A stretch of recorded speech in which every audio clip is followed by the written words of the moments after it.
นางอนัตตาวิปัสสนาภาวนาหาหันยอดธรรมอนัตตา2 ชั่วโมงเต็ม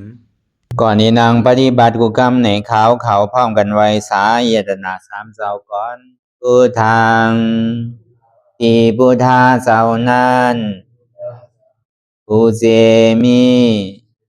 เฮาคาไว้คาออกสาธุธรรมังที่ธรรมานาตาเจ้านั้นผู้เจมีเฮาคาไว้คาออกสังฆังยาริยาแปดเจ้านั้นผู้เจมีเฮาคาไว้คาออกต่อสืบกาเฮาติเลยดูคันธาเปิงดีพระตราสังขากรอิมาหังอัตตาภาวังพุทธัสสะปาริจาชามิกาติอันธาพาเปิงพี่แยมในดูตันพุทธาสาวเฮาออกอิมาหังอัตตาภาวังธรรมัสสะปาริจาชามิกาติอันธาพาเปิงพี่แยมในดูตันธรรมะสาวเฮาออกอิมาหังอัตตาภาวังสังคัสสะปาริจาชามิกาติอันธาพาเปิงพี่แยมในดูตันอาริยสังขาสาวเฮาออกต่อสิกว่าเฮาก็อ่อนกันเนาะผู้หลวงที่ปุญญาก็ปันโตอริยเจ้ากุเจ้าก่อนอริยเจ้ากุเจ้าค่ะในยามเมื่อไหร่ก็ดีอันข้าวอ่ำหูเสเลตั้งกามลงสามเปิงไหลวนพิษไหลลาพิษไหลเหตุพินมาเจอนานแค่นดอปดปล่อยวางความบันขาวเขาอย่าให้เป็นอันตรายลงอันเหตุตามาโผนิปานันสกันติคโนมโนกัมมังวสีกัมมังกายกัมมังแสมมุเรวนพิศลาปิตัวเอปิพิมาติอาริยะเจ้าภูเจ้าสวรรค์พ้นความไม่ถินไม่ใช่นำกองการนั้นขินนิยามในจึงข้าวก็บินเสียสมมาเขาปวุนทีวิสิตาธรรมะตังโดอาริยะเจ้าเขาภูเจ้าสวรรค์พ้นความไม่ถินไม่ใช่นำกองการนั้นขินนิยามในจึงสังวาเจ้าเขาภูเจ้าภูปายกิเขาภูก็ภูคนแสมมุเรวนพิศลาปิตัวเอปิพิมาติตนตัวสาวตั้งหลังนั่นในสังพยามุโยนั่นในสังในก็ภูสังเป็นอันตรายเหตุมาผลนิปานเจ้าไหวใส่ให้ทัศนานสีภาวตระปันยาได้เป็นอันตรายให้จำมาผลนิพพานตอนนี้กว่าวันตามเมื่อตาเฮจงกันอาหันทุกข้าทุกข้าเป็นอนัตตาเยาเดียวอนัตตาตาเปอัตตาที่วิจิกิสาเกลียสานั่นเลยมดสิ่งเก่งหายกว่าในภาวะสัตว์ในอังแผงมันคือเลยห้าไหวผลยันห้าขามปุยนิพพานก็เย็นขันภัยสกรรมหลวยตาเนาะสาธุเขาดัง2 ชั่วโมงในหนึ่งก็เขาติเลยยังสึกเส้นกลางตาดีเปิดพระตัวนิพพานเหมือนเขาขี่เฮือลำหลงเนี่ยนั่นแหละมันพอดีพอจอดถึงที่น้ำปังลายพอเขาติเลยมาซับแรงไล่จ้างคือกันไล่ไว้วางใส่เขาพอดีก่อนไล่ดมง่ายก็เบอร์นั้นนี่แหละก็เบอร์สังเลเขาสั่งเลยมาเปิดฝังตลาดล่ะเนี่ยก็เบอร์มันเป็นเตียนสู้กันมันเหมือนหนังเข้าขี่เฮือลำเดียวกันมันดีให้เธอเข้าหมอไว้วางใส่ก็เปิงหนึ่งก็เบอร์เข้าอยู่หออยู่เฮือนเนี่ยอยู่ห้างกล้วยเนี่ยง่าย การมันดีเฮ็ดไรเหมือนอันเฮามาเข้ากันแน่กำนำได้ดีโตเจ้าเสียเลยโทษมาได้ก็กำนำนั่นไรเตียนในกลางแกนเฮาอ่อนกันนั่งอยู่มื้อเดียวพอเบอเฮาอยู่ห่างกล้วยเนี่ยไอ้ทางกล้วยเนี่ยมันเหมือนน้ำเกกระโจดีไรเขาสู้น้ำเมเนี่ยมันง่ายๆบางปอกเฮาอยู่ฮออยู่เฮิรนเก่งพลาเฮาป่มไข่กวาวบางปอกบ่มันเหตุการณ์เฮิรนอ่ะออกมาเฮิรนเนี่ยกันนั่งที่นอนอ่านแต่อ่านอยู่1 ชั่วโมง 2 ชั่วโมง1 นาที2 นาทีเวลาบ่มันคาดมากกว่าปินนอนเนี่ยอย่างเพราะว่านั้นอ่ะมันยอมจริงๆอ่ะเพราะเขาอยู่เฮิรนเนี่ยอันว่ามันดีโตตอนเนี่ยง่ายๆเฮ็ดหยาบนะแต่พอเขาเหมือนเขามานั่ง2 นาที2 ชั่วโมงเนี่ยพอเขาปอกะเฮิรนในมือใหม่ๆได้ก็อาจจะนั่งไรอยู่วัน2 วันเนี่ยพอป้วนนั่นกว่านี่มันคันไรอ่ะเพราะว่ายอมเหมือนใน5 มินินี่ก็มือพุกเนี่ย10มือฮือใน20มือหนึ่งเนี่ยกว่ายอมดีๆอ่ะอันว่าดีโตตอนนี่มันปอกให้มีก็นั่นแหละพอเขาอยู่ห่างกล้วยเฮ็ดห่างกล้วยเนี่ยมันยอมดีกว่ามันก็เหมือนหนังน้ำเกนั่นน่ะเนาะกระโจดีไหลเขาสู้น้ำเมนี่ก็ง่ายๆอย่าไปวันน้ำปังหลายเด้อก็วันนั้นเฮามาจ้างตื้อกรรมซ้อมกันในเมืองหนังเมน้ำลงขี่ก็ขี่เฮอสั่งพ่อลงใจเป็นเป้นะเป็นเฮอเป็นเฮอใหญ่เฮอลงอ่ะก็วันนั้นแหละพอเฮาขี่เฮอลำหลวงยาวในเกาะนางเรียนมันติ่มนักนางเรียนมันติ่มสมนั่นอันเฮาเวียกไว้อันเฮาป้าไว้ในเอาเปียเสียงอย่าไปเอามาจอมก็เอามาจอมในเฮอมันดินนักเฮ็ดกว่าเฮ็ดมามันดิสมแบบอันเฮาเวียกไว้ในชื่อหือหลานนี่เฮาวนลองไตลองเนื้อนั่นน่ะวนลองดูเฮาเวียกไว้ก้อนนั่นน่ะวนลองหลานเฮา2 ก้อนน่ะวนลองเฮิรนก็เฮิรนเป็นหลังในก่อมใจเว้าตัวนอนนักแหละนาได้สังไห้ได้สังสวนได้สังวูได้สังใกล้ได้สังนั่นแหละบ่ดีว่ากาปานพ้องยามเหลียวได้มันหลีเลี่ยงเนาะโวกายเนี่ยก็เอาใจการที่เขาหลีเลี่ยงอยู่กำนำเนี่ยมันเลี่ยงขายกันเพิ่นเอาไทยกันเนาะโวกายในมือเหลียวเนี่ยเพิ่นเอาจากเล็กไทยเอาน่ะ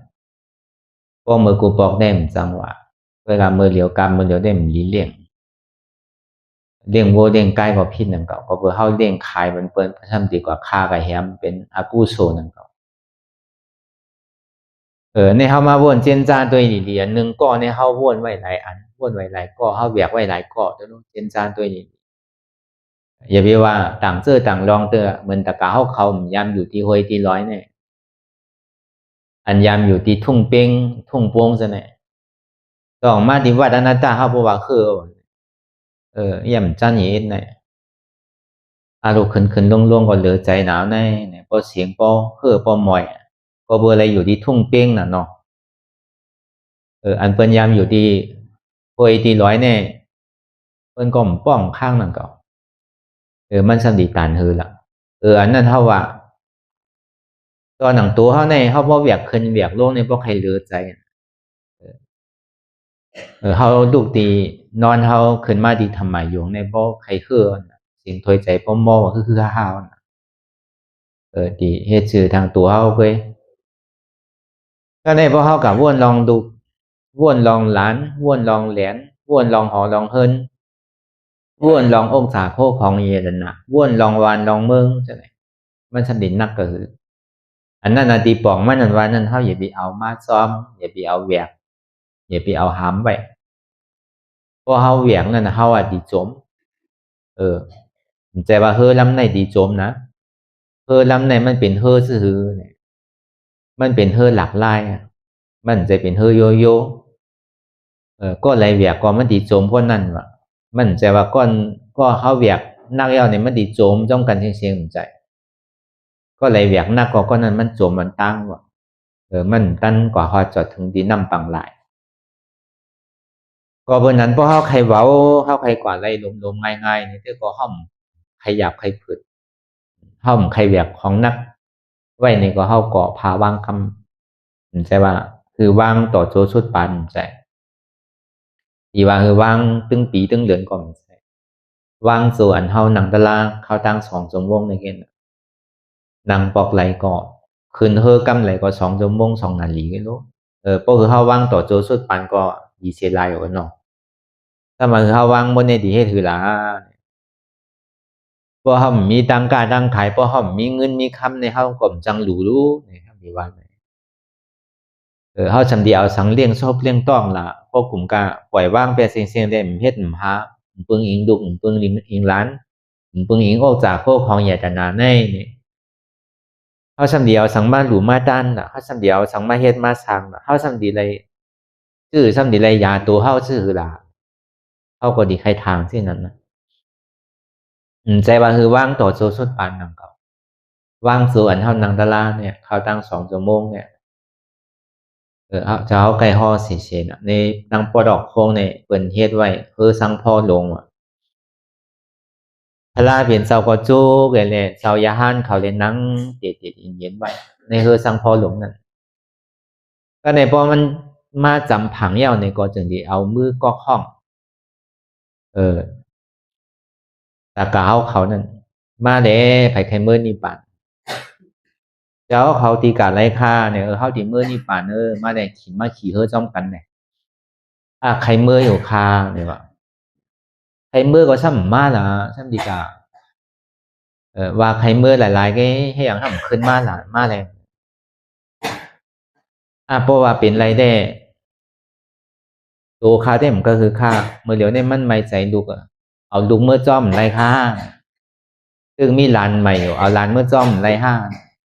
น้ำไปเย้าเตือเอาน้ำเมื่อจ้อมไรห้าตึกโดเฮ็ดโซนอยู่ตึกโดเฮ็ดโซนเข้าเคอยู่เลยสังเฮ็ดสนออยอยู่เลยสังเฮ็ดสนเข้าเฮอยู่โอ้เฮนี่อยู่นั่นในสังตึกเดียวนำเข้าหน้าอยู่นั่นในสังตึกไม่ใจเฮือนอยู่นั่นในสังตึกไม่ใจโอกจากพวกของใหญ่ตนาอยู่นั่นในสังเอาเมื่อจ้อมไรค่าห้าไล่วะพอเป้ใจก็มากก้อนเดียวเลยวะอย่าไปโกอึบวะเมืองนี่ป่านเนี่ยมีกูเจอกูลองวะแค่มเนินไหนตอนเนินไหนโลกกับเหตุการณ์เฮ่อวะโลกกับปูกระซ่อมอย่าไปโกอึบวะพอเป้ใจก็มาเลยอันนี้เหมือนนั้นเหมือนเฮ็ดทางไว้ว่าตั้งพอดอกโค้งบนเนี่ยเหมือนเฮ็ดทางพระราเป็นเสาขี่สังพ่อลงนั่นแหละห้องเฮานั่นน่ะเนาะเปิงเตียงมันว่าซื้อหืออันว่านั่นเหมือนเฮามาเปิดปังตะลาใน1 ปี 1 ปอกเลยน่ะที่ว่านาตาวิปัสสนากรรมฐานเนาะที่นี่เหมือนหนังอีตาคิเล็กในเจ้าเฮาก็เปิดในหวานใน3 ปอกปอกไหลชีวิตวันดื้ออยู่ตั้งแต่วันที่1ถึงวันที่11พอเสียงเหลือเนี่ยวันที่1ถึงวันที่11เอาตั้งแต่เดือน7เดือน8เดือน9ซั่นน่ะมีเหมือนตั้งแต่เฮาเปิดอยู่15 วันบอกไหลนะ15 วันพอ15 วันในก้นหนังตลาดเต็มกันก้นเฮ็ดเขาพักกันเจ้าเฮาเนี่ยมันเหลือใจเนี่ยเป็น15 วันในเนี่ยก้นหนังตลาดเต็มค้างก้นเฮ็ดเขาพักค้างผู้ว่าที่เฮ็ดสังว่า15 วันเนี่ยพอดีเฮ็ดกินกูวันอยู่ที่ก็มันอิ่มนั่นน่ะเนาะที่กินข้าวแล้วกูวันก็มันก็กูย่อกี่เขาอิ่มนั่นน่ะที่กินข้าวเซียนอยู่กูวันก็กูอิ่มที่กินข้าวซอยกูวันก็อิ่มนั่นน่ะเนาะก้อยกะอันเขายามเฮ็ดเขาฟักแต่ก็ซ้ำถามเขาว่าเป็นหือล่ะเขาพักในเจ้าว่าไปเจ้เจ้าเฮาเนี่ยว่าพอทั้ง15 วันแต่เจหลีอ่ะเนี่ยว่าอันก็เป็นยามเฮ็ดเขาฟักขายน่ะเนาะ15 วันเนี่ยไปเจ้เด้อว่าเขาพักเนี่ยมันซ้ำกันน่ะ1 วันนั่นเหมือนในเป็นเมียวเมื่อผูกเป็นเมียว1 วันเนี่ยมันซ้ำกันมีเขาก็อันซ้ำกันแต่ก้อยกะพักกูเจอกูลองเนี่ยมันซ้ำกันมันเหมือน1 วันก็แดกหลายกว่า1 วันพวกนั้นยามให้เขาฟักเด็กก็ว่าพอถังหมอก15 วันเพราะว่าหมอกเหลือนเด็กก็ดีเจอยู่ค่ะก็จะคาคำใบค่าคำปีแล้วเนี่ยว่า มาอยู่เป็นเรือนเนี่ยใจเมียวมันอ่ะเจ้าเอ้ยเนี่ยปกติมาได้ก็ย้อนในชีวิตวันเนี่ยเขาก็เอาจอมเขาวานเนาะของเขาใครเฮ็ดปานตายเสร็จก็เพราะมันมีคนเฮ็ดวิยาเวซ่าเนี่ยมาเลี้ยงดูลุ่มลาเขาก็ห้ามจังเฮ็ดต่างเก่าเพราะมันมีน้ำมันก็ห้ามจังกว่าต่างเก่าเนาะก้าเนี่ยก็เฮ้อในกันต่างนั้นต่างเก่าเพราะมีน้ำมันเนี่ยเพราะมีลมทองเนี่ยก็ห้ามจังสืบมือต่างก็เพื่อนนั้นอ่ะก็มีก้อนเฮ็ดวิยาเวซ่าเนี่ยก็เขาก็ห้ามจังเฮ็ดการตลาดก็ดีผมโจมูนังกับ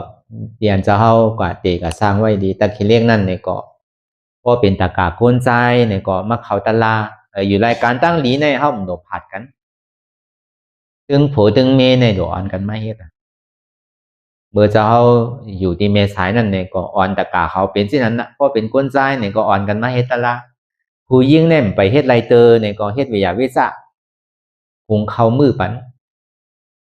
เมย์ก็เลยเฮ็ดกู้โสโผก็เลยเฮ็ดการตลา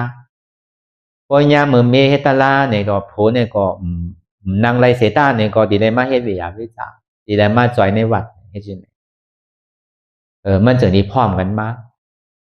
บางบอกตะกาก็เบื่อในปอดอกคงเนี่ยกวนมวนกวนเปี่ยวมันนำอันมวนอันเปี่ยวมันก่อนนำกำนำในผู้ยิ่งเนี่ยเขาซ้ำกับมวนกับเปี่ยวปอเป็นป้อยเป็นลำป้อยมวนป้อยเปี่ยวป้อยเสื้อเนี่ยเขามือกับปอเป็นป้อยตลาดได้เนี่ยปอมีวาสนาปออาสังปอเท่าปอบอกกับ50 60เหลือที่ไหนขอมปอใครหาตลาดก็คือตะกะบอกเขาว่าที่อย่างพ่อมีออกมาละเนี่ยเจ้าแฉถามที่อย่างพ่อมีออกมาขอมนั่งไรวะเจ้านั่งเป็น2 ชั่วโมงเนี่ยขอมมากกว่ายาวปล่อยเขาเขามาเฮ็ดก็ยังมั่นใจนะบอกเนี่ยเขามานั่งด้านล่างก็คือเขามาเฮ็ดเขาฟักเลยเขาเฮ็ดอะไรเฮ็ดเวียวิจารอะไรก็เฮ็ดเลยจอยเฮ็ดเขาฟักเม็ดเขาพักอะไรเนี่ยก็บ่เฮ็ดเขาฟักเนี่ยก็เฮ็ดเวียวิจารจอยยกเขายกพักที่ไหนก็ไล่รู้เขาก็ดีไล่กู้โซนก็เพื่อว่าเป็นผัวเมียกันในมันมีประดามีพี่แพรกันน่ะเนาะเขาสิเอาตัวเขาป้วนทั้งก้อยก็มันดีบางก็วาสนาก้นใจมีน้ำป่นแต่กาใจทำกลุ่มการเหตุการณ์ดีการทอดการเมียแต่กาไม่ออกซ้ำกลุ่มกับเขาป้อยเขาล่ามเนี่ยมันสั่งถูกบางพวกซ้ำแต่กาไม่ออกในซ้ำเจอเฮ็ดเขาตาลาเนี่ยกับปอกแต่กาในซ้ำป้อเจอพอเป็นนั้นมาเนี่ยก็ก้นใจก็เฮ็ดอะไรอยู่แล้วว่าเวียวิชาได้ก็ว่าตัวล้มล่าอย่างก็ไรนังตาลาอะไรก็เป็นสังเนี่ยอยู่ไรเลยเขาหลัวหาอันตัวอันส่วนดีเนาะกูนอนเนี่ยมันดีกูเจอกูลองมันดีให้เมื่อหมดก็มีเขาเอาลองดีนั่นน่ะนั่นคือเรียนมันพอดีเป็นตะกาพันเตเขาเป็นวุ้นเจ้าก็นั่นคือเรียนตะกาจิ้มในนาหอโตเฮิรนแตกกันนั่นก็มันมีปุ่นพรตาวุ้นเจ้าติลัดอันนั้นได้พอจ้อมกับปุ่นพรวุ้นเจ้านี่ยาว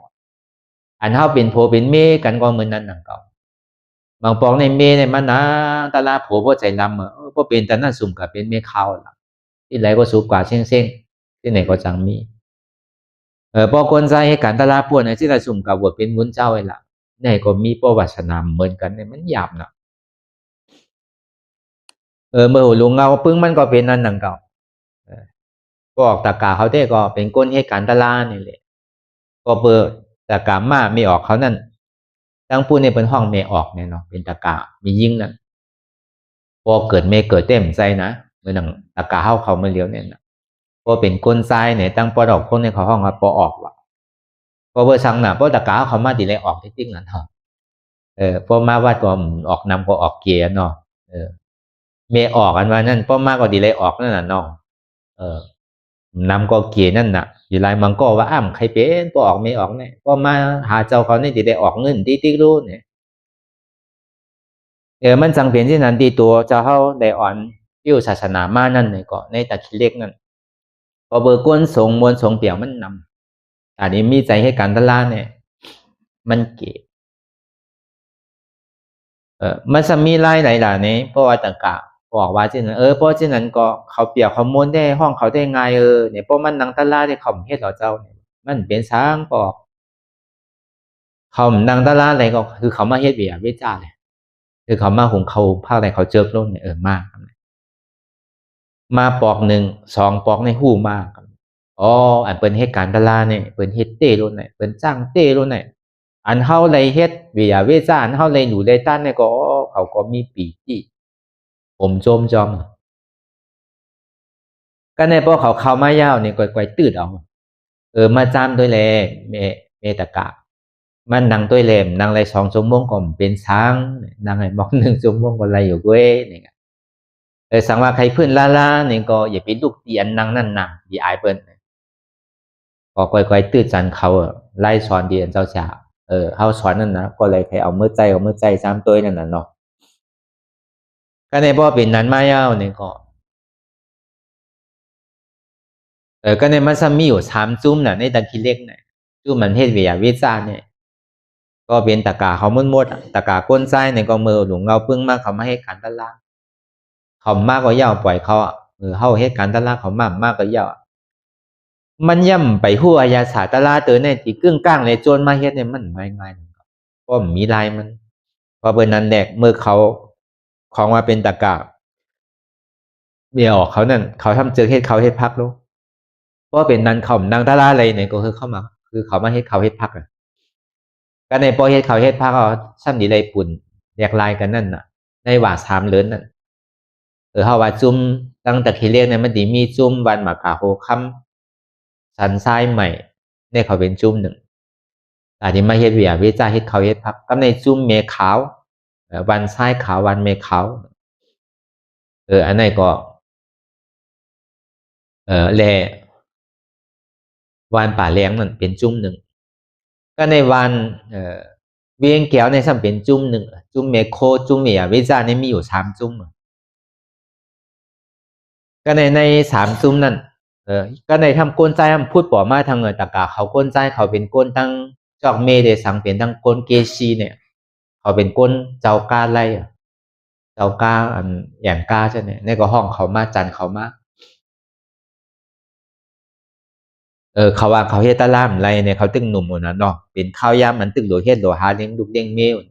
มันเป็นช้างในกับเขาตะล่าอะไรก็เป็นช้างมาเฮ็ดเหลียวิจารณ์เพราะเฮ็ดเป็นไรอยู่อันนี้ก็ตื่นฉันมา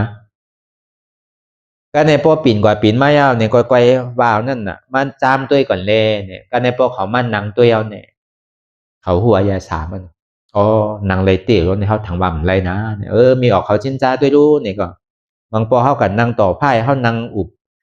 กับเรากับเช่ก้นก้อนในก้อนนะอุบลองเคอไปในถึงเมืองเลี้ยงเขาย่ำหู้เฮ่อเนี่ยกัน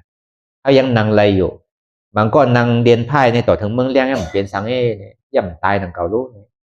อันนี้มันดังตะไล1 นาที2 นาทีเนี่ยซ้ำดีตายเนี่ยมันเป็นไรโย่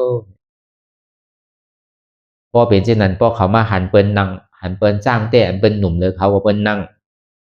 เปิ้นยังเฮ็ดไรอันเปิ้นเก๋หรือเขาก็เปิ้นยังเฮ็ดไรอันเปิ้นปีหรือเขาก็เปิ้นยังเฮ็ดไรเนี่ยเขาก็ซ้ำเฮ็ดมาก็ในพอเป็นนั้นพอจุ่ม1เฮ็ดจุ่ม1เขาก็ไหนพอจุ่ม1เขาจุ่ม1ซ้ำเฮ็ดเป็นสังตะกาเขาเฮ็ดใหม่ๆแต่ก็เพื่อเอาลอยๆน้ำเป็นสังพอมันเจ็บมาพื้นอะไรอยู่ก็ให้เป็นสังใครพื้นก็พื้นเป็นสังพอ2 วัน3 วันให้ก็วางนั่นก็พอ4 วันมาเนี่ยเข้าซ้ำเป็นผู้อ่อนโหเปิ้นเข้าซ้ำมาเป็นตะกาลงเปิ้นเข้าซ้ำเป็นเจ้าตาหน้าดูต้านเป็นตะกาลงเป็นก้นดูตีดูตั้งเป็นก้นดูเขาซ้อมพักซ้อมเป็นตาหน้าเงามันกำเหลียวเนี่ยเข้าซ้ำดีมาพื้นในเปิ้นเนี่ยอายห้าค่อยๆว่ากันลอยๆกำในเขาพัดพื้นก็ไหลก็นั่นเขาก็เฮ็ดมาวันไหน4 ปอกไหล2 ชั่วโมงเอาก่อป้อมไรเฮ็ดก่อมไรกำไหนมันเหมือนถืออนาตานว่าเนี่ยมันเหมือนหนังวัวพอมันยามกินเกลือเนี่ยมันกว่าตั้งไรอนาตาในของเหมือนนั้นหนังเก่าเพราะว่ามันหัวยาสามันยาวแต่ก็มันตึงกว่าตั้งไรโดมมองขิงมองข้าวมองยามมาเปิดแก้มมันตะกาเขามาเขาในหนังนอกอันก้นยามเก่าเนี่ยก็เขาก็หันนุคนใหม่ในปีในก็มี40 ปลายน่ะคนเก่าเนี่ยก็มีอยู่60บอกว่าเขาบอกแจงแดงใสเอาน่ะเขาสดีมากกว่าปีในก็เหมือนเขาว่ามาเมื่อเจ้านั่นน่ะเนาะคือสังพรโด่งลำในเนี่ยมันเป็นเฮือนทูชันพอเบียกของนักไว้มันกว่าไรมันตีโจมหมู่ห้างไผ่ห้างมันนำใจโจมตึง ล่ำใจหนังก็เลยแบบนักเลยเปิ้นก็นั่นดีโจมันตั้งมันมีอันตีอองตีทูซานไว้ห้างไผห้างมันนั่นน่ะก็เลยมันนักเนี่ยมันดีโจมอ่ะก็เลยมันเว้าก็มันดีกว่าเลยง่ายๆไวๆอ่ะโตก็เว้าใจก็เว้าอ่ะน่ะก็เบิ่นนั่นน่ะในเฮาเราลานนี้ลองตั้งสภาวะเปิงเตเตียนตัวจะเฮาได้ทบหลายย่ามาเนาะในการเฮาปิ้วศาสนามาในเข้าตั้งหัว10 ปีลุ่มๆได้นี่ก็ลองตั้งการตั้งเรียนว่าเนี่ยบ่เป็นไรได้ก็ตึงโผตึงเมนั่นน่ะเฮาลงมาจ้อมกันไผเฮ็ดไรอันใดก็เฮาเฮ็ดกันเฮ็ดกว่าอันนั้นเพราะเฮาอยู่จำมันมีปุ่นพรตานเฮาติลาดเพราะขอมเฮ็ดจ้อมผมจังเฮ็ดเหือก็โดเป็นอุเบกขาแป๊ดแก่ภายขอมไปเฮ็ดนางตะลาไรเนี่ยก็เฮาซ้ำดีกันเจ็กลิบเจ็บแรงอะไรคือนางว่ามันใจเมี้ยวเปิ้นอันมันเฮ็ดไรอันไรก็คือเขาเฮ็ดอันนั้นน่ะเฮ็ดไรเวียเวซ่าก็เฮ็ดเวียเวซ่าเฮ็ดไรเขาซ้อมพักซ้อมเนี่ยก็เฮ็ดเขาซ้อมพักซ้อมเหมือนหนังตะการล่างคือเขานั่นน่ะอันนี้ก็เฮาได้ทบยากกันเมื่อปีกายอ่ะตะการล่างคือเขามาเฮ็ดเวียเวซ่าเนี่ยได้ทบยากกันดีปออกใจใส่ไม่ออกนั่งสวยดุนอันนี้ก็เป็นตะการลงเฮาดูเส้นตาสายตั้งบรรเทาใน3 ปีก็3 เซนอ่ะเส้นตั้งหูเป็นพิรามิดเสือเส้นตั้งดีว่านั้นตาเฮาดีเวกตะคิเล็กเนี่ยเจ้าก็หลู่ตั้งกระเทงว่า3 ปีก็เมื่อปีกายป้นมาเนี่ยก็เลยทบญาตะกะเขาก็จึงดีย้อนตั้งซอยหรือว่าก็เปิ่ม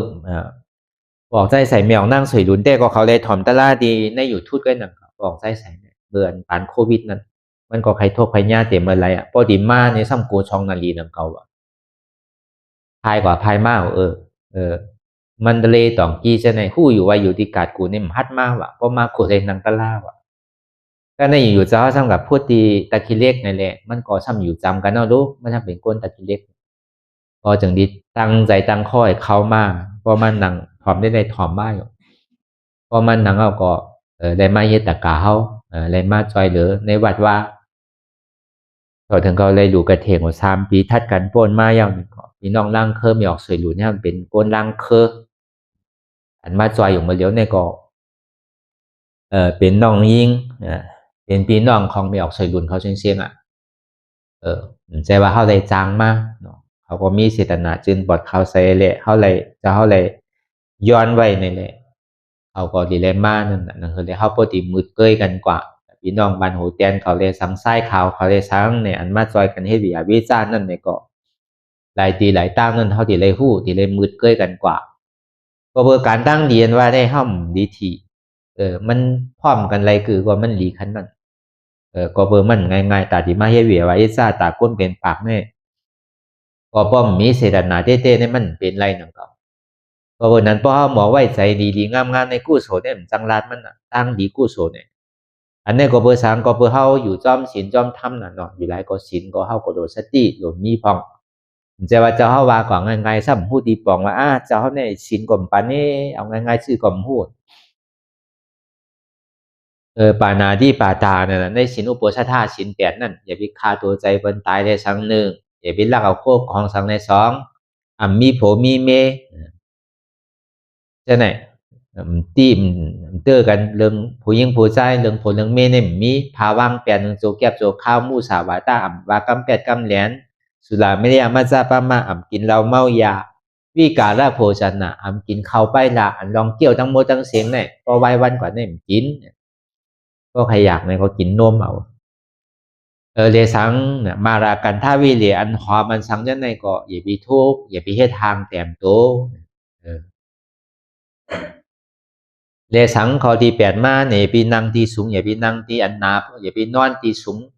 คือเลยนอนที่แตบๆอย่าไปนอนผ้าห่มที่นอนโคตรนอนสูงมันมีว่าศีลเนี่ยมีอยู่8 ข้อน่ะเนาะที่เฮาว่าสาธุอิมังอุโปสถาสีลังนั่นเหมือนหนังศีลข้อ8ตั้งโมตั้งเสียงในเขา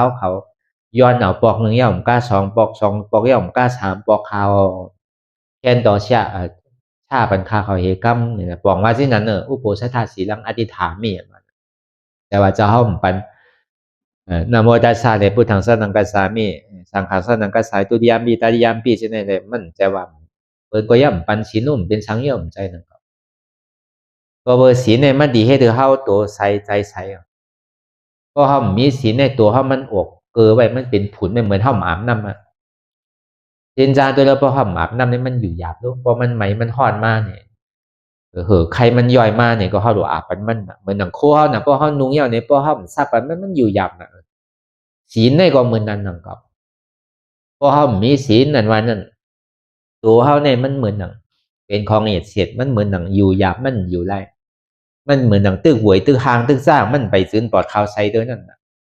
ก็เบอร์นั้นในศีลเนี่ยมันดีให้เธอเฮาตัวใส่ใจใส่เหมือนหนังน้ำนั่นสมาธิเนี่ยมันดีให้เธอเฮาตัวนิ่มใจนิ่มวิปัสสนาเนี่ยมันดีให้เธอหยาดเฮาเกิดก็เบอร์นั้นนี่แหละจังว่าเฮาเอาหยาดปิญญาอันโหเนี่ยมันใจว่าเอาปิญญาอันโหเนี่ยมันโดมีอายุสมาธิโดมีอายุเนี่ยศีลานว่าเนี่ยมันใช่นั่นก็มันดึงปลาซ้อมกันนิดๆเพราะเฮานั่งอยู่ตัวอยู่ซึ่งนั้นแล้วนี่เมื่ออันเฮายังตึกเหตุการณ์ตลาดนั่นเนี่ยเฮาหลอกเอาปิญญาในอ่อนโหก็ในเมื่ออันเฮาเหตุการณ์ตลาดเมื่ออันเฮาอยู่เฮานอนอยู่เมื่ออันเฮากว่าไปอยู่ซั่นเนี่ยเฮาหลอกเอาศีลอ่อนโหเฮาหลอกเลยทิ้งใจทิ้งศพอย่าก็ทิ้งตัวเฮาเฮาหลอกเลยสติลองใจเฮาติลาดเนี่ยก็วนด้วยดีๆก่อนหลอกเลยบ่ทิ้งใจหลอกเลยบ่ทิ้งศพหลอกเลยบ่ทิ้งตัวเพราะว่าเฮาอยู่เฮามีเหตุการณ์ตลาดเพราะเมื่อเฮาลูกได้สังเมื่อเฮาไปได้สังเมื่อเฮาจุกได้สังเมื่อเฮานอนได้สังเมื่อเฮาตึกอุกตึกลาอยู่นั่นในสังเนี่ยก็เฮาโดดทิ้ง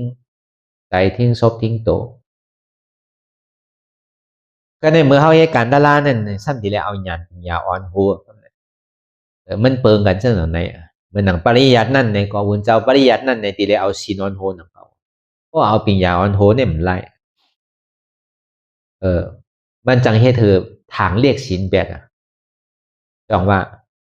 พอปริยัติว่านั่นเหมือนหนังพอเฮาดีกินข้าวกินสังเนี่ยเฮาสิเลยวนคนไข้ลองกินลองสังล่าตั้งกินนั้นกินอยู่ในกินก็เปอเป็นยาไว้หนังเก่าจะว่ากินโดยลองล่อผ้าอันดีกินก็ใครกินนั่นนะมันดีกินก็ใครกินเก๋ๆใช่ไหมเนี่ยมันดีเลยวนคนไข้เพราะเป็นบุญเจ้าปริยัติอันเห็นปริยัติอันใจเป็นบุญเจ้าปฏิบัตินั่นนะเอาห่มผ้าก็ดีเลยวนคนไข้อันเท่านุงพาไว้พาในนุงบนตาที่ห่มภาพตาอันจานบวยแกเนี่ยใจวันนุงคือมันทางลีมใจที่อยู่ตั้นเศร้าเตียนเท่าไรรับในนอนในกอเปอร์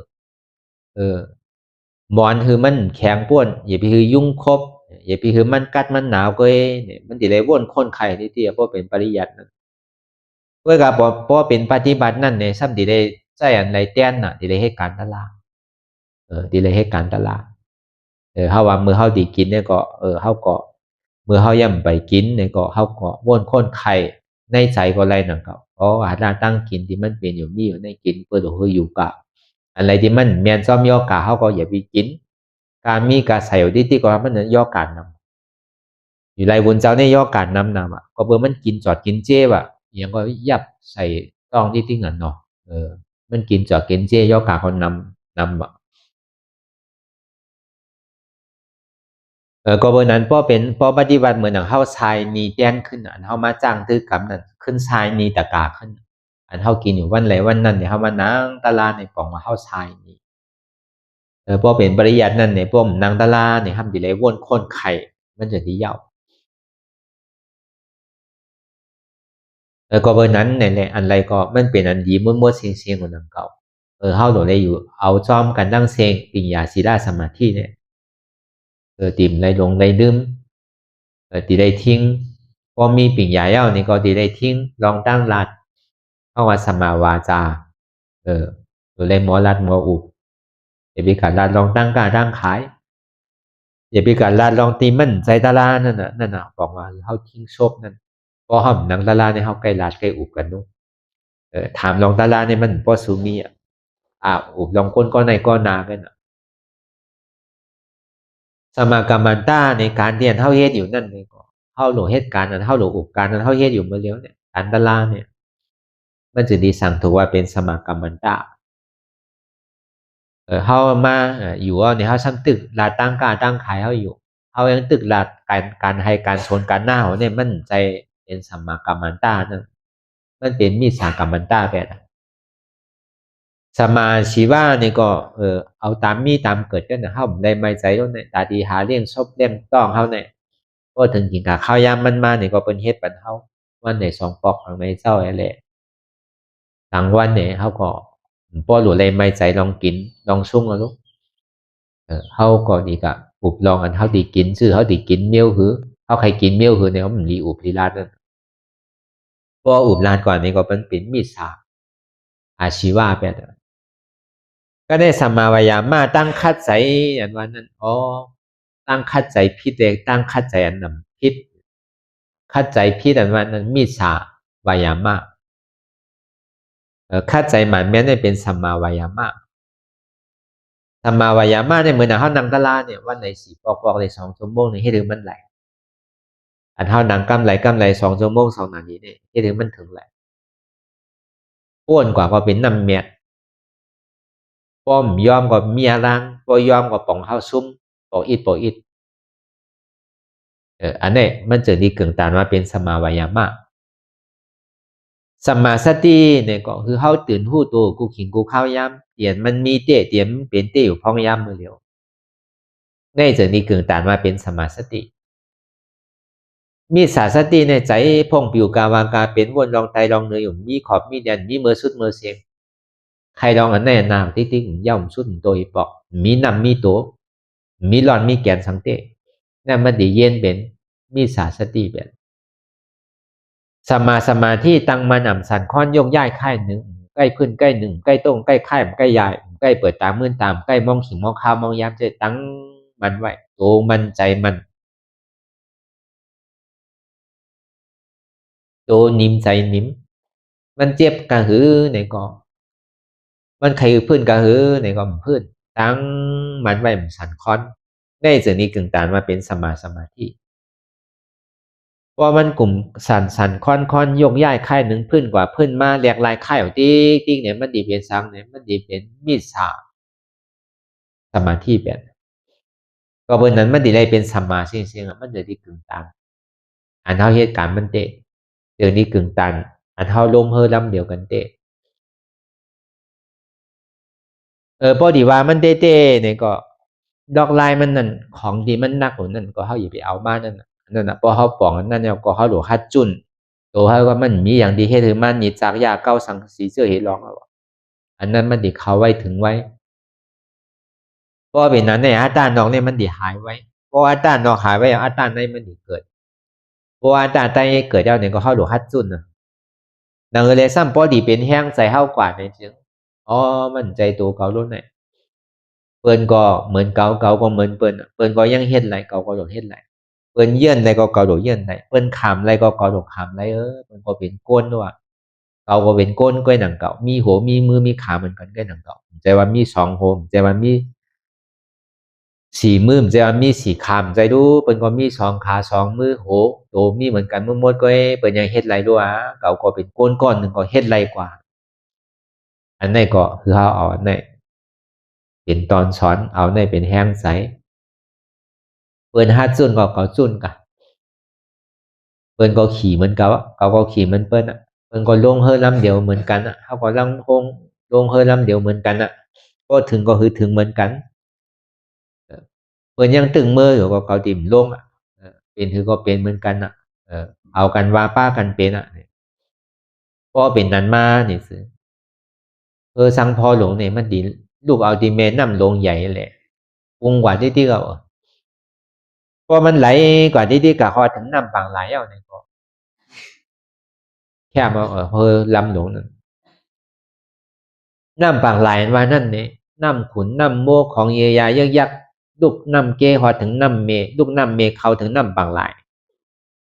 เหมือนมันลูกเหมือนมันไหลลงมาเนี่ยมันเป็นน้ำขุนน้ำโมมันเป็นน้ำบวยน้ำหางมันมีเยียยาเนี่ยมันมาซ้อมเป็นพูดเป็นตอมเพราะว่ามันมาหอถึงนี้น้ำปางไหลเอาเนี่ยก็จืนใสอันหวยอันหางเนี่ยมันก็ถีบออกมันก็เหมือนนั้นดังเก่านี่ป่านนั้นว่าเนี่ยคนเฮาเนี่ยเกิดมาเนี่ยเบิกมันมีกันกูก็มันดีเบิกเก๋ฮะเบิกน้ำกันนั่นแก คู่ว่ามันตึงเมื่อกันกูก็เพราะเขาเป็นก้นดีก้นแมนเนี่ยก็เขาไม่อยู่ว่าวันไหนเขาฟ้าจอมพลามหมดเขาดิมาข้างอยู่เช่นไหนเมี่ยวก็เพื่อเขาตึงเมื่อเขาใจเป็นก้นดีเต็มร้อยมันตึงติ่มเมี่ยมนำกอเกะก็เพื่อนนั้นเขาไม่ให้การตลาดเนี่ยนะคือมันติ่มเมื่อหนังติ่มแมนนั่นคืออันบวยอันทางอันจ้าเขานั้นมันพอดีจืนปลอดข่าวไซมันพอเป็นเมี่ยวนำคือมันพอไซ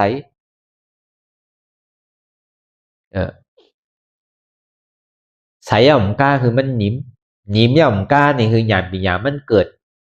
เพราะว่าน้ำใสน้ำหนิมอย่างที่มันมีในน้ำในข้าวหันเสียงปลามีหลายปลาใหญ่มอกกระหือเรียกมอกกระหือเต่ามีซื่อหือมีเต่ามีปลามีหอยข้าวหันเสียงป้อหันเสียงเนี่ยป้อเป็นปลาก็หู้ปลาป้อเป็นเต่าก็หู้เต่าป้อเป็นกุ้งก็หู้กุ้งอันเนี้ยตาดีกว่าหันอะไรอันในไรเนี่ยมันเป็นอย่างตาดีกว่าชอบค้าอะไรตาดีแค่ถือน้ำใสเนี่ยเป็นศีลาตาดีแค่ถือมันหนิมแต่มันพัดทองกว่าตั้งใดตั้งนานเนี่ยเป็นสังเป็นสมาธิตาดีแค่ถือญาณปัญญาเกิดแลผู้อันไรพี่อันไรถูกผู้ว่ามันมีอันไรพองอันไรซ้ำตีเอาอันไรซ้ำตีพาว่างของนั้นเป็นสังเป็นวิปัสสนาเป็นญาณตรงว่าศีลใสใจนิ่มญาณเกิดตรงว่าศีลเนี่ยมันดีให้เราเข้าตัวใสใจใสสมาธิเนี่ยมันดีให้เราเข้าตัวนิ่มใจนิ่มวิปัสสนาเนี่ยมันดีให้เราญาณปัญญาเข้าเกิดก็เบอร์นั้นแหละอันเข้าอ่อนกันให้อยู่ลงเฮอลำเหลียวกันอยู่ในก็มันเหมือนนักปัญญาศีลสมาธิตึกภายเฮอตึกอยู่เฮอลำโดมอยู่ในแหละมันพอดีฮอดจอดถึงดีนำปังหลายอันที่มันดุกตีกลมตีหวยตีหางตีจ้าดุกจอมเกจอมเมเละมันพอดีฮอดถึงดีนำปังหลายพอดีจืนปลอดข่าวไซตัวเขาที่มันโกไว้ที่มันสั่นควันไว้มันพอดีนิ่มที่มันมีหลายสำหลายเสียนหลายเปิงที่มันนีจาเข้าอยู่นั่นมันพอดีมดตีเสียงในติ่มเมียนมายามาเก้าติ่มมันนีจาเข้าป้อสองเอาในก่อตีเลยยามซ้อมเสียนตั้งปิญญาศีลสมาธิก็เพราะนั้นในเส้นตั้งปิญญาศีลสมาธินั่นนี่ก็ตั้งแต่เท่านั้นลาดตากว่าเมื่อเลี้ยวเนี่ยอันเท่าถูกตีหันอยู่ที่มันเป็นอยู่มีอยู่ในปัจจุบันพองยามเมื่อเลี้ยวเนี่ยที่มันเจ็บแก้นต้องตอดเนชานสันไว้คมไตเดี๋ยวมันเจ็บแก้นต้องตอดเนชานสันไว้คมแต่เนี่ยมันเป็นตัวทุกขาเสียจากเป็นผลของอโจทุกขาย้อนเบอร์สังในมีเจ็บแก้นต้องตอดเนชานก็เปิดมันมีอจองมันอจองเหตุหากเงามันนั่นซ้ำเป็นสังเป็นตัวสมุทัยเสียจากตัวสมุทัยเสียจากเป็นอัตตาที่ได้วิจิกิจฉาปวนโหโทนะเพราะว่าปอเลี้ยงอัตตาเลี้ยงหมาหน้าเมเลี้ยงปลารอผ่าเตียนอนโหโทนะที่ถือไรเจ็บแก้มต้องตอนนี้สันไว้ค้มไตอัตตาว่าเป็นหัวเกาขาเกามือเกาตัวเกาใจเกาเจ็บเกาเป็นหัวเกาเป็นขาเกาเป็นมือเกาเป็นตัวเกาเป็นใจเกาเป็นเจ็บหมาหน้าสมามีหัวเกามีมือเกามีตัวเกามีแอวเกามีตุ่มกวนเกามีต้องเกามีใจเกามีเจ็บเกามีหัวเกามีขาเกามีมือเกามีตัวเกามีแอวเกามีตุ่มกวนเกามีใจเกามีเจ็บล้อผ้าซ้ำใครอันเป็นหัวเกาใครอันมีใครใครเป็นหัวเกาใครเป็นมือเกาใครเป็นตัวเกาใครเป็นขาเกาใครเป็นตุ่มกวนเกาใครเป็นใจเกาใครเป็นเจ็บเกาใครมีหัวเกาใครมีมือเกาใครมีตัวเกาใครมีขาเกาใครมีใจเกาใครมีเจ็บเกาใครหัวใครมือใครตัวใครขาใครใจใครเจ็บใครมีหัวใครมีมือใครมีขาใครมีตัวใครมีใจใครมีเจ็บอันนี้เป็นล้อผ้าเหตุการณ์ก็เพื่อเขาหยุ่มคิดว่าเป็นโหเกาขาเกามือเกาตัวเกามันหน้าว่ามีเกาโหเขามีขาเกามือเกาตัวเกาเพราะว่ามันมีเกาโหเกามีขาเกามือเกาในก่อนล้อผ้าในสังล้อผ้าใครไรอันว่านั่นใครไรในย้อนเบอร์สังในใครไรมันสั่งคือพื้นก็เบอร์มีขาพื้นบองแหละค่ายเลยยายเลยเปิดตาเลยมื่นตาเลยมองขิงมองข้าวมองยามเลยได้เป็นล้อผ้าสั่งเข้าเฮ็ดอันนั้นปองเพราะมันยังตึกใครอยู่นั่นเนี่ยเป็นล้อผ้าเป็นตัณหาเพราะว่ามันยังสั่งใครอยู่นะมันยังตึกเสลายอยู่รุ่นนั้นยังตึกว่าเป็นขาเกาอยู่ยาวเกาอยู่ตัวเกาอยู่ยังตึกเสลายอยู่นั่นยังตึกใครอยู่นั่นเพราะเป็นนั้นก็เป็นขาพอเลี้ยงเมเลี้ยงของที่เขา เขาก็เป็นคาใจมันอยู่จริงๆเอามันใจเอามันสั่งไว้จริงๆป้วนเป็นคาใจมันนอนแล้วก้อนขอทางห้างเขามีกวนใจเขาอยู่มีปอเลี้ยงไม่เลี้ยงเป็นคาปอเลี้ยงไม่เลี้ยงจริงๆเขาว่าอันดีเปมันนั่นก็ในไล่แต่ดีเกลีดเปียดปอเลี้ยงอาตาหมาหน้าในเมเลี้ยงปลาล้อผ้าดูเนี่ยดีไรเกซื่อมีโฮมมีขำใจโหกอมใจขากอมใจแอลกอมใจตัวกอมใจกอมใจเจ็บเกากอมเป็นโหกอมเป็นขากอมเป็นมือกอมเป็นตัวกอมเป็นใจกอมเป็นเจ็บกอมมีโหกอมมีขากอมมีมือกอมมีตัวกอมมีใจกอมมีเจ็บมีโหกอมมีขากอมมีมือกอมมีตัวกอมมีใจกอมมีเจ็บเกาคาไรโหคาไรมือคาไรตัวคาไรขามคาไรใจคาไรเจ็บใครมีโหใครมีมือใครมีขาใครมีตัวใครมีใจใครมีเจ็บเอาอันในกอกแปดก็เอาดียำมันวาเต้เนี่ยอันนี้เขาวาดีกวางมันน่ะเนาะมันก็ตีเข้าใจพอมันก็สำนิเลยว่ากวางแต่นี้เข้าใจมันก็ได้เหมือนว่ากวางอ่ะวาดียำมันก็เข้าใจเนี่ยมันเหมือนกันอยู่หลายตลาดเนี่ยก็เขาก็ซับแรงมันกวางเพื่อการมันป่องแสงแรงใสซื่อเนี่ยก็อันถอมได้ก็เขาถอมด้วยอันเอาได้ก็มันเอานำนั่นก็มันถูกใจป้อใจทีเลยก็เอานั่นก็ป้อตัวเอาน้ำตะล่าเนี่ยเอาดียำมันอ่ะป้อหลวเอาน้ำเนี่ยเป็นช้างเนี่ยมันก็มันกัดเจ็บดีขาเอาดีขานั่นน่ะขาเจ็บขามีอนัตตาเจ็บขาเจ็บมีอนัตตามันกว่าที่เจ็บก็มีเจ็บกว่าที่ขาก็มีขาบนที่ไหนที่ก็เอาดีขาบางก็ทำกับเจ็บตีโกนเจ็บโกนมีเจ็บเนี่ยเป็นทุกข้ามว่าอะไรอนัตตาเจ็บก็มีโกนก็มีอนัตตาถ้าเดี๋ยวเลยวางดีโกนบางก็ทำกับเป็นดีเอลกับเจ็บอยู่ดีเอลเจ็บเอลมีเจ็บเนี่ยว่าอะไรอนัตตาวางดีเอลมันก็เปลี่ยนดีต้องวางดีต้องบางก็โหเจ็บโหใครวางที่โหเจ็บโหใครบางก็เจ็บกว่าตั้งตัวเนี่ยก็มีอนัตตาบางก็กับเจ็บไปตีในสังเจ็บชนตีนได้สังเจ็บกลเขตได้สังจะไหนก็จองมาอย่าไปเอาน้ำอันใดมันเจ็บหนาหรือเปล่านั่นเอานั่นเป็นตราอันใดมันแห้งหนาหรือเปล่านั่นเอานั่นเป็นตราพอมันผ่านป้วนตัวยาวเนี่ยพอมันมาที่ใจเนี่ยก็นางต่อถึงใจตายพวกเกิดที่ไหนก็จุนที่ใจวางที่ใจพอมันเจ็บกว่าตั้งเซงเนี่ยก็วางที่เจ็บกล้วยไก่อย่าไปคือมันเขาลึกกว่าแล้วนั่นพอมันลึกกว่าลึกมาเนี่ยมันใจข้าวยำนะมันหยาบนะก็เปิดนั้นป้อนนางกำเหนียวเนี่ยเจ็บกำเหนียวตู้ข้ากำเหนียวในเหลียมันโลกะคือมันป้ถึงใจโลกะวน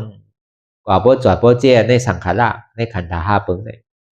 ปึงอีเลเสียในยุคในอันเดียวกับป้อย่อป้ว่าเจ้มันป้โลกะเอาลองต่างเจอต่างลองมาวนคนใครยังอ่ะอยู่หลายแล้วป้ออันเท่านางไรถึงมันก็เนี่ยมันนางทำอะไรโยลูกนาง3 ชั่วโมง4 ชั่วโมง5 ชั่วโมง6 ชั่วโมง12 ชั่วโมงก่อนไรก็ในบ่มาคืนนางสูงว่าเนี่ยใครไร2 ชั่วโมงใครเหลือใจแต่ดีเต้มันหลบเว้นสินั่นพอมันนางข้าวยำถึงในมันหู้ตัวมันกว่าหันใจครับเนี่ยมาปองนางกว่าตั้งมาใจก็มันมีมันสำคัญหันเวทนาในดีว่าทุกข้าเวทนาห้ามใจมันก็เป็นอุเบกขามันก็เป็นสุขาเวทนาแปดพอเฮ็ดสินั้นเนี่ยเอาหยาบนะมันใจข้าวยำนำพอเขานางธรรมะโยเนี่ยมันดีเย็นเป็นเจโตวิมุตติแปดมันดีเป็นสมาธิสมาธาอ่อนโหก็เอาวิปัสสนาแปดอันเขานางเลยหรือเนี่ยมันใกล้เป็นสมถะสมาธิไปนำพอนางเลยเจ็บก้นขึ้นเมย์แกนกำเลี้ยวป้อมขึ้นดื้อต่อถึงพอสุดเอาเนี่ย1 ชั่วโมง2 ชั่วโมงในตังแดงเงาต่อถึงปลายเนี่ยเพราะหันการเจ็บก็ได้แต่ก็ไว้ได้เป็นปิญญาวิมุตติเอาปิญญาเลยเหตุการณ์นี้ดิมันหันสภาวะเปิงเต็มเป็นปรมัตถ์หาปรมัตถ์หันปรมัตถ์ไล่ปรมัตถ์เป็นปรมัตถ์หาเจ็บหันเจ็บหูเจ็บวางเจ็บหันทุกขาหูทุกขาหับทุกขาพอทุกขาสุดเจ็บสุดเดียวก็อัตตาสุดเดียวนึงก็เข้าก็ดีเป็นอมตะครับเนี่ยมันไวนะพอปึงอีเนื้อเสียทุกขาในตนลองตรงวงเราปฏิจจสมุปบาทนั่นในที่ได้ออกในเวทนาออกในเวทนาว่านั่นที่ได้ออกที่ทุกขาเวทนาที่ได้ปึงอีเนื้อเสียทุกขาเวทนาตัวในสิ่งที่ออกป้นผ่าซับตัดเป็นไรไวแต่ว่าลมแห้งไผ่ลูกลิ้นแคมน้ำแห้งลมแห้งไผ่ลูกเขาซุกน้ำแห้งแต่ที่ผ่าซับตัดเป็นกิเลสหาในก็ที่ได้ส่วนไผ่ลูก สิเลยเป่าร่วมมือมันลุกๆไผลุกๆหรือนำบ่แห้งเขาบ่สุกอะมันจะนี่ขาดตกไหลบ่เป็นที่นั้นมันติดลายไว้บ่นางอยู่มันเจ็บก้นคืนเนี่ยนางหึงก็คือก็เจ็บก้นคืนเนี่ยบ่เป็นนั้นเนี่ยมันใครเข้าสมาธิได้เดือนน่ะให้เป็นสมาทานได้เดือนบางปอกลืมวนไปนะบางปอกวนว่ามันตั้นคือแต่มันเฮ็ดมันคือมาแปะคือวนโนอัตตามันตึงนอนหลับน่ะก็เบอเจ็บมันก็นางหึงกว่ามันมีเจ็บเอารู้ต้องว่าหาลายหนึ่งเนี่ยมันติเจ็บนางซื้อได้ติเจ็บบางปอกนี่นางหนึ่งมาหินก่อนเนาะเพราะมันเจ็บเนี่ยเดี๋ยวมาหินมาเสือเนี่ยก็เจ้าอะไรทบมาเนี่ยนางมหาปาลินเนี่ย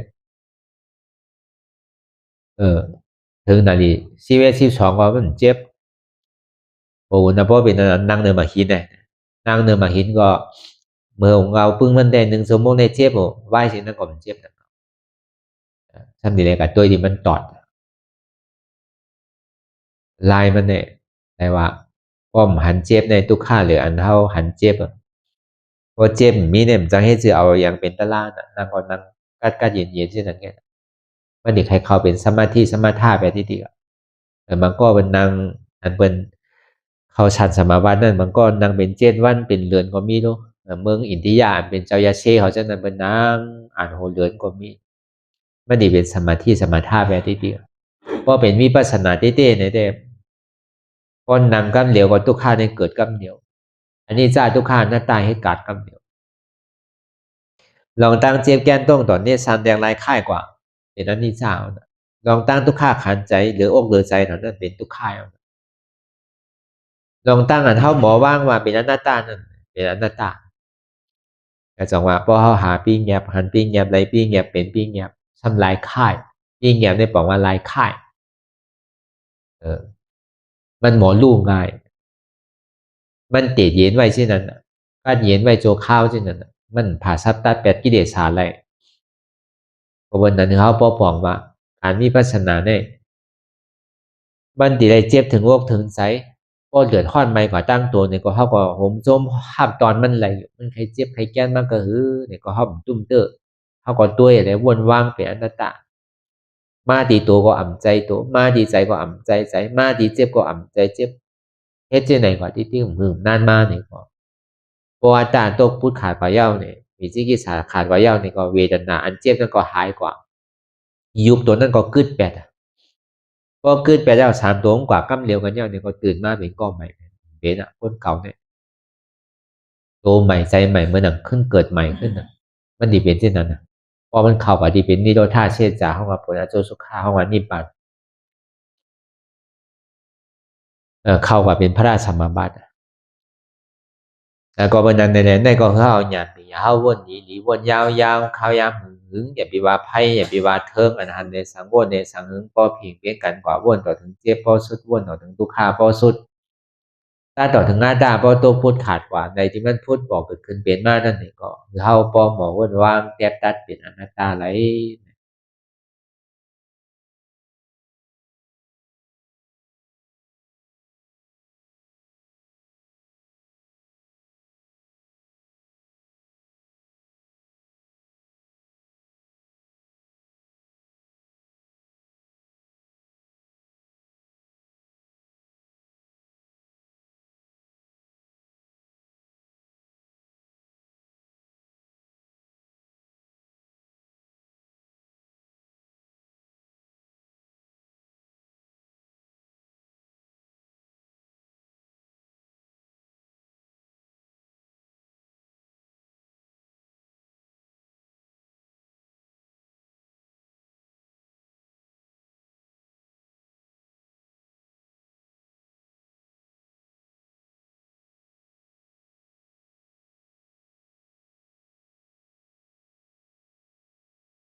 ลองตั้งอันเป็นอยู่กุเซอกุยา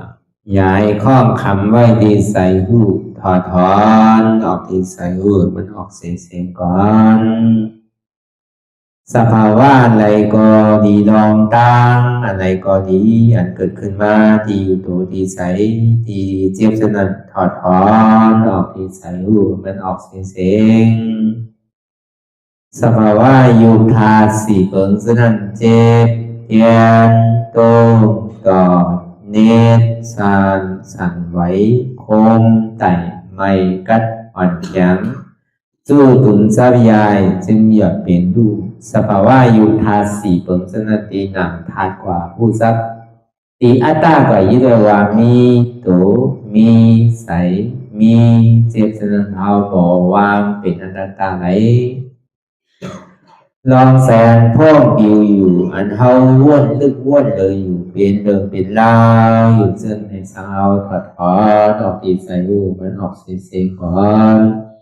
ยอมกึดยอมออก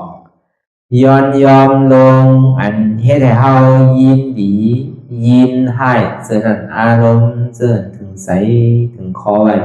ตีมันยืดไว้ตีมันเป็นทุกขานั้นควรปล่อยวางออกที่ใส่หูมันออกเสียงก่อน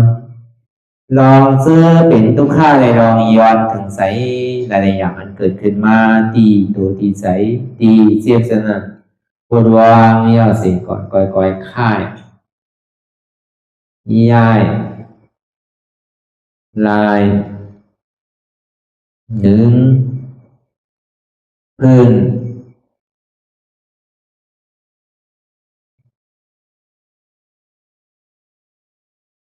พยายามไหนค่อยๆเปิดตาลืมตาลอยได้เป็นการปฏิบัติธรรมโคตรอายธรรมอันเกิดขึ้นที่โตที่ใสที่เจ็บอันนั้นโคนหาเหตุหาเงาพระจองทุกขันนั้นต่อสิ่งการในเฮาที่ได้ส่งเมตตาถึงวิเนยสัตวะทั้งหมดทั้งสิ้นก่อนอิดาเมปุญญังอาสวะคายังนิบานังวาหอตุมา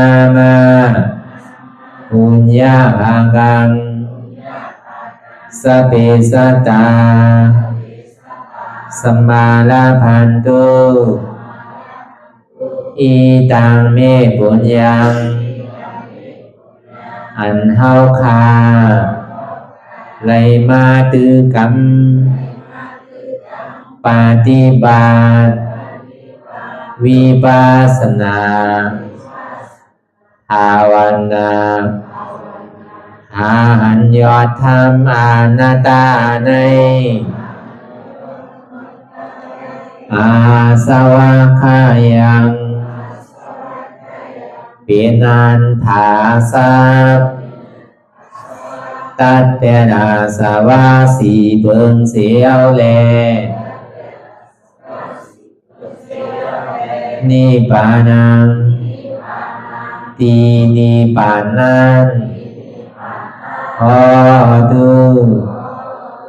ให้ถึงเสกัมติคามาปุญญาภากัง